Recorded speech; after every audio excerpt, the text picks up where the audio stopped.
Hello everybody, Luther for Life here, bringing guys a brand new archetype analysis video. Yeah, I know it's been a while since I've done one of these.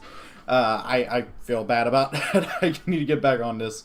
But either way, so with Coda the Duelist right around the corner, I figured it'd be best to get on to covering the decks in Coda the Duelist.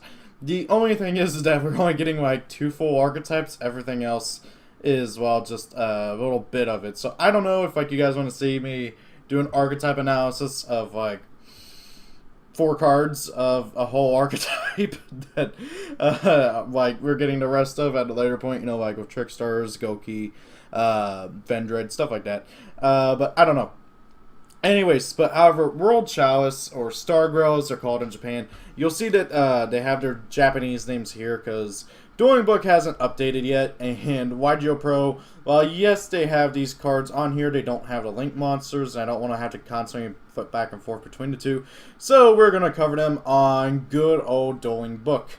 So, World Chalice, or again, Stargirl as they're called in Japan, are the first main Link-focused deck, and what do I mean by main? I mean, they're like the first like Link-focused archetype that are actually like going to be super playable out of the gate. I mean, yeah, Trickstars are, you know, playable and everything, but they don't really use their Links hardly ever.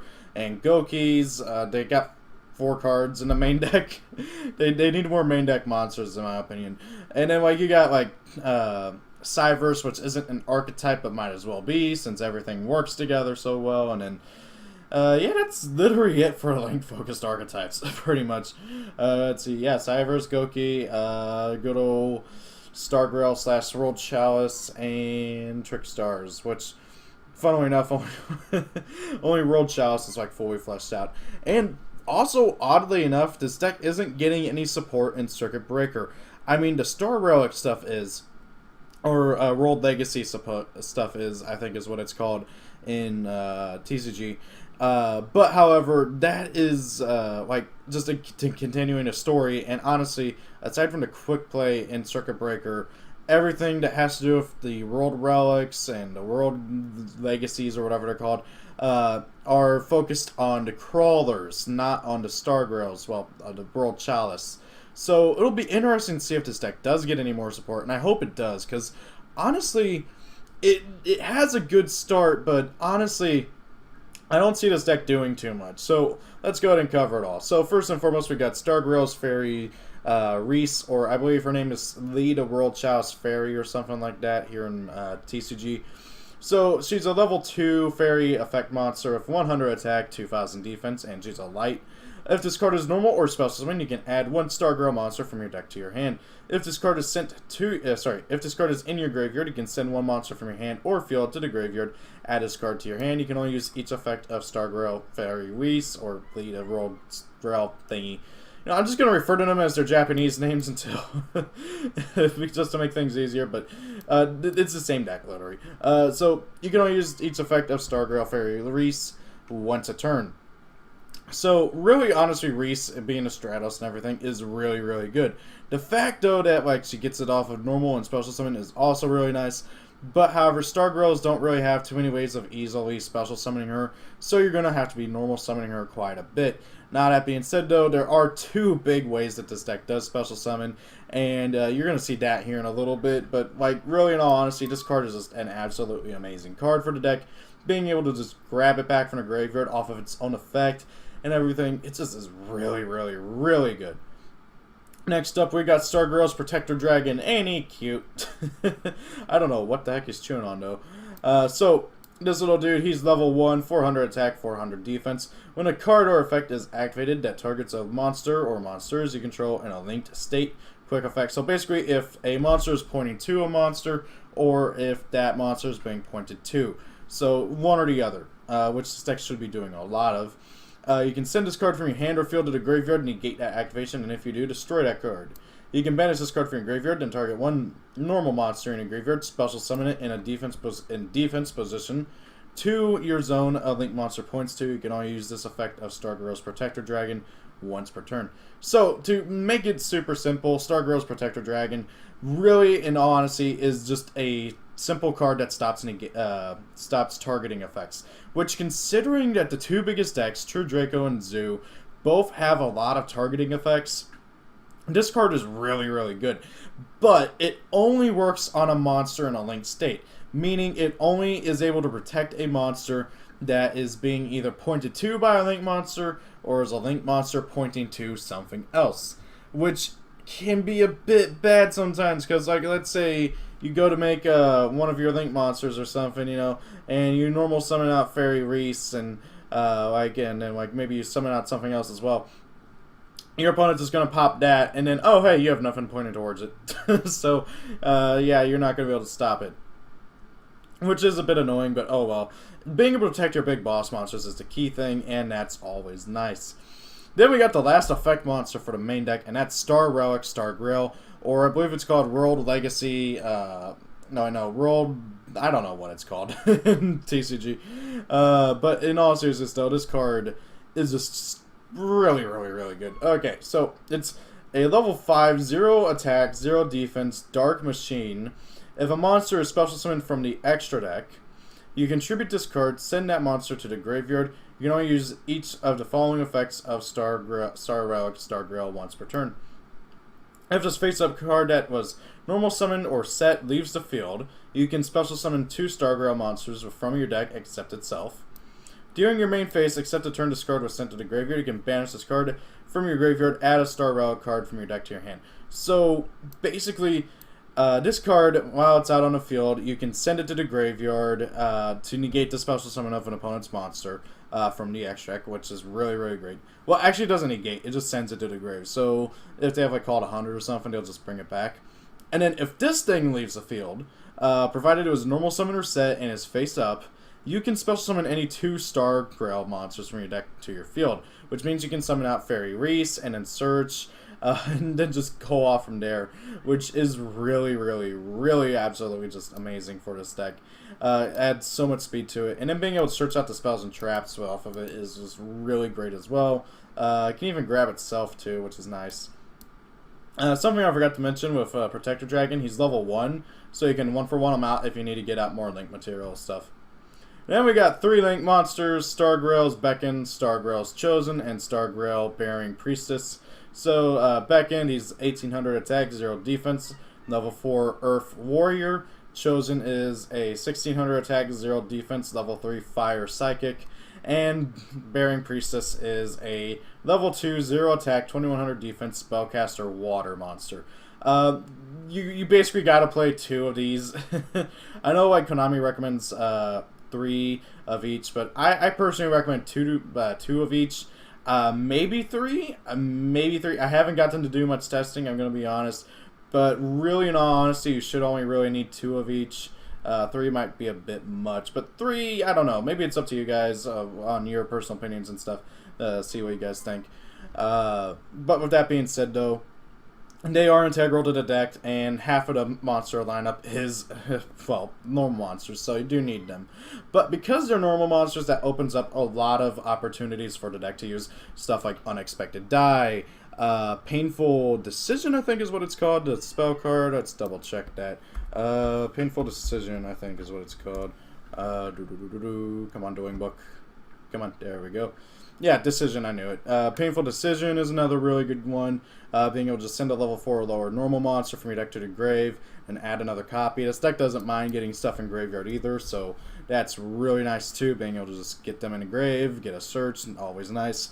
So, really, really great. My biggest issue is I really wish one of these was a level 1 so that then you could, like, 1-for-1 out one of the normal monsters. Chosen is a psychic, so you can E-Telly him out, which is nice. But E-Telly's at 1. Then again, same thing for 1-for-1, but still. So that's just something I want to make note of. Also, Beckon is a warrior, so you can use like Warrior Returning Alive or Reinforcements of the Army to be able to get them out and keep them in your hand. Although I don't recommend Warrior Returning Alive, considering one of the spell cards is a better Warrior Returning Alive for this deck. Anyways, so continuing on, we have Encounter with the Star Relic. The field spell, because, well, every single DT archetype needs a field spell. All Star Grail monsters on the field gain 300 attack and defense once per turn. If a face-up Star Grail monster you control is destroyed by battle or leaves the field because of an opponent's card effect, you can target 1 Star Grail monster in graveyard, special summon it in defense position. So, really nice, because basically if a Star Grail dies, you can special summon another Star Grail. Has to be in defense position, though, which really sucks, because then that means you can't bring back the Link monsters, which basically means that you gotta kind of play Call to Haunted in this deck if you want to be able to get back to Link monsters easily, which isn't terrible, but still kind of annoying. I really wish this could bring them back in attack position to bring back the Link monsters, but oh well. Next up, we got Star Relics Aegis, or Aegis. I'm pretty sure it's pronounced either Aegis or no, not Aegis, Aegis or Aegis, something like that. And no, we know it's an E, so yeah, it's definitely Aegis. Anyway, so target 2 Star Grail monsters with different names in your graveyard. Add them to your hand. If a Link monster you control is in a linked state would be destroyed by battle, you can banish this card from your graveyard instead. So you can grab back any 2 Star Grail monsters from your graveyard, and basically if a Star Grail would die while you control it, well, if a Link monster, and in general, oh wow, I completely misread that. If a Link monster would die, provided it's pointed to another monster or is being pointed to, you can just banish this card to save it. So that's really, really, really good for the deck. Being able to get back 2 monsters and then also save one of your Link monsters is really, really, really good. Again, though, it can only save a monster in a linked state, which I just do not like, because that basically means that your opponent, provided they're smart and can read cards, they'll just play around that. They'll kill the monsters that's pointing to your Link monster, and then they'll that's being pointed to by your Link monster, and then they'll run over the Link monster. Not too hard to do for most decks. And then we got one trap card for the deck, Star Relics Beacon. This is actually a super generic trap card, and I feel like that if every single one of these DT archetypes with the Star Relics and the World Chalice and everything, I feel like if they all have a Star Relic monster for each deck, kind of like how Crawlers have Star Relic Star Armor, and Star Grails have, well, the Star Relic, the World Chalice itself, the Star Grail. That's what I meant. Then, yeah, this card is going to be super good for each of those decks. So, banish 1 Star Relic monster from your hand and or face up from your field, and target 2 monsters in your graveyard. Special summon them, but they cannot attack this turn. So this is also like your other big way of getting back to any of your Link monsters. You can grab back 2 of them, which is really, really good, and can really, really help out with getting a extra Link going on, which can really screw over your opponent. So right off the bat, with the monster spells and trap, it's kind of weird, I almost said traps, but yeah, only 1 trap. This deck just looks so good, but however, a deck can only be good, well, a deck like this can only be as good as its extra deck, and I gotta say, this deck has some really good extra deck monsters. So, first and foremost, we got Star Grail Dragon Imduk, so basically the grown-up version of Little Protector Dragon. He's a Link 1, 800 attack points, needs a normal monster except a token. So, funnily enough, you can't use the original dragon, so you can't even like turn the baby into the adult version, but hey, whatever. During your main phase, you can normal summon 1 Star Grail monster in addition to your normal summoner set. You can only gain that effect once a turn. At the start of the damage step, if this card battles an opponent's monster this card points to, you can destroy that opponent's monster. If this card is sent from the field to the graveyard, you can special summon 1 Star Grail monster from your hand. And that last part right there about special summoning a Star Grail whenever it's sent from the field to grave is an effect that all 4 of the Star Grail Link monsters share. Meaning that every single one of them is just going to let you get a free monster every time one of them dies. Which is really, really great. Now, that being said, though, it's not just when it dies, but even whenever it's being sent to the graveyard for another Link summon. So, like, let's say you use 2 Imduk to go into into Aurum here. And then, oh, hey, you'll get to special summon 2 monsters from hand, which can be really, really good. And then we got good old Star Grail Shrine Maiden Eve. 2 monsters with different types and attributes. That's a bit hard to do. I mean, it's not too terribly hard to do since every single Star Grail has a different typing and attribute, but still it's a bit annoying of a typing, and it's still a bit of an annoying summoning condition. When this card is in a while this card is in a linked state, it cannot be destroyed by battle or card effects. Also, your opponent cannot target it with card effects. If a monster this card points to would be destroyed by a card effect, you can send this card to the graveyard instead. And then, of course, it can special summon a dude from hand if it's sent from field. Again, really, really good. Just being able to protect itself and then protect your other monsters that it points to. Like, oh, hey, my good old, I don't know, my dragon Imduck's gonna die. Okay, I can send her to grave to protect it, which is really nice. And then, of course, while she's being pointed to or pointing to something else, she's protected from, well, any obnoxious bullcrap that your opponent might be trying to do. Then we got good old Stargirl Swordsman Aurum, or Aurum. Funnily enough, the first Stargirl that was actually revealed. I remember way back when this guy was revealed in the V-Jump and everything. So he needs 2 Stargirl monsters, gains 300 attack for each Star Relic monster with a different name in your graveyard. You contribute 1 Stargirl monster. This card points to, then target 1 monster in your graveyard, special summon an attributed monster. Accept attributed monster, special summon it to your revealed to a zone this card points to, and then the standard effect.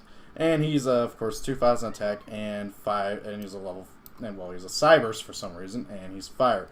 So he gains 300 attack for each Star Relic in your graveyard with a different name.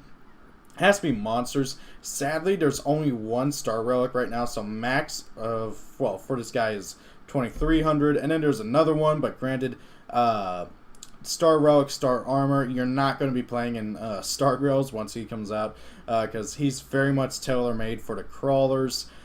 So yeah, this guy, he's basically going to be a max 2,300 attack for the deck. But still, that doesn't matter too much, because what you really use him for is this tributing effect to tribute off a dude and special summon a Stargirl monster from your graveyard. So, like, you contribute off, like, for instance, your Imduck, target another dude, like, for instance, I don't know, Maiden Eve, special summon her, and then Imduck effect, special summon another dude, and then, oh, hey, you can just go for anything, really. Like, that just is really, really good, just being able to do that, combo, get some more stuff, make another Link monster, make a bigger Link monster. It's really, really good.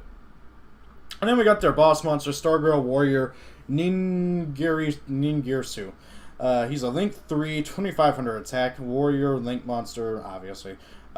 Needs 2 or more Link monsters. So he specifically needs 2 or more Link monsters. So you have to use Link monsters to go into him, which is a bit annoying, but oh well. If this card is Link summoned, draw cards equal to the number of Stargirl monsters this card points to. So at max, you can get 3 cards off of this guy, which is really, really good. You can only use this effect of him once per turn. And then once per turn, you can send 1 card from each player's field to the graveyard. If this card is sent from the field to the graveyard, you can special summon a Stargirl monster from your hand. So again, just really good effects. Being able to just send a dude, well, any card on both players' field to the graveyard once a turn. Again, that'll trigger the other Link monsters effects and getting more effects. And of course, that'll also trigger your Star Relic Stargirl. That'll get rid of your Fairy Reese on field so you can get her back in grave and then use her effect again. And then just so good. Like, really, honestly, this deck has a lot going for it. The biggest issue with it, and it's not even an issue with the deck itself, it's an issue with the current format, is that, like with everything else in Coda the Duelist, it's pretty much all irrelevant until Zodiac and True Draco get hit. But if you ignore that, if Zoo and True Draco were like just irrelevant, okay, I could totally see this deck being a solid tier 1 deck. I could really honestly see it being a solid tier 1 deck. But again, just it not being able to keep up with Zoo and True Draco, and heck, even ABC, like, I mean, if you look at OCG top lists, this deck isn't doing well in OCG, and that's because the time when it would have had time in the sun to be able to do well, just did not. It wasn't able to, and then by the time that the problems were taken care of, another problem has arisen, and it just can't keep up. Now that being said, though, this deck is still, I can see, and I will honestly be like, I totally butchered that sentence. I still really like this deck. And honestly, if you're going to build any deck out of Coda the Duelist, and you can only afford 1 deck, and you can't afford building Trickstar or something, go with Stargirl. Stargirl is such a good deck. It's going to be a solid tier 2 deck. It's going to be a solid tier, well, I already said that, solid tier 2 deck. It's going to be a solid combo deck. It's very, very good. It's very, very powerful. It's very, very fast. It has a lot of things going for it. And heck, you might be able to steal a regional top here and there. So it's really just going to come down to how people play it, and how well you do in tournaments, and how well you open up in, you know, just standard Yu-Gi-Oh luck. So guys, what do you think of Stargrows? Do you think I'm just like being way too generous and thinking that it's really, really good? Or do you think that it's just trash and not that great? What are you guys' opinions on the deck? Thank you all for watching. Hope you guys enjoyed the video. Have a great day. Peace out and pretty Legend for Life. Just wanted to give a quick shout out to my 2 Patreons so far. To my 2 wonderful, wonderful Patreons, Cambrock223 and Night Zone. You guys are incredibly, incredibly awesome, and it just, I can't express my thanks enough. Thank you guys both, and I hope everybody has a great day. See y'all later. Peace out.